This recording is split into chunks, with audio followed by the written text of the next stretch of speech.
হবে স্পষ্ট ঘোষণা করতে চাই, আর যদি একটা গুলি চলে হেফাজতে ইসলাম বাংলাদেশ ঘরে বসে থাকতে পারবে না।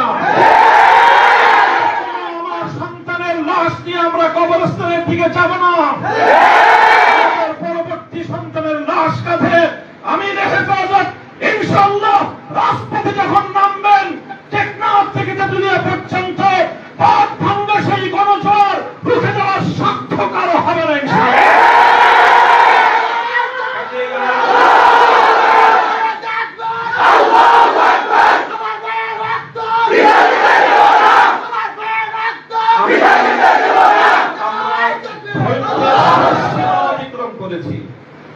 পরিস্থিতি এভাবেই যদি চলতে থাকে, আর যদি আমাদের দেশের জনগণের নিরাপত্তার দায়িত্বে নিয়োজিত আইন শৃঙ্খলা রক্ষাকারী বাহিনী বুলেট যদি আর বন্দুকের নল থেকে আরেকটি বুলেট ছুড়ে, তাহলে বাংলাদেশের পরবর্তী কোন অভ্যুত্থান অবশ্যম্ভাবী হবে। সে অভ্যুত্থান রুখে দিতে কেউ পারবে না।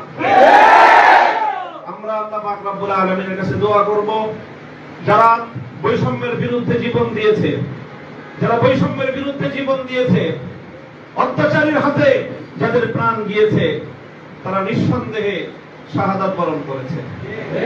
কাজেই সেই শহীদদের আত্মার মাগফিরাত শুধু নয়, বরং শহীদদের শাহাদাতের কবুল হওয়ার জন্য আমরা দোয়া করব আল্লাহর কাছে।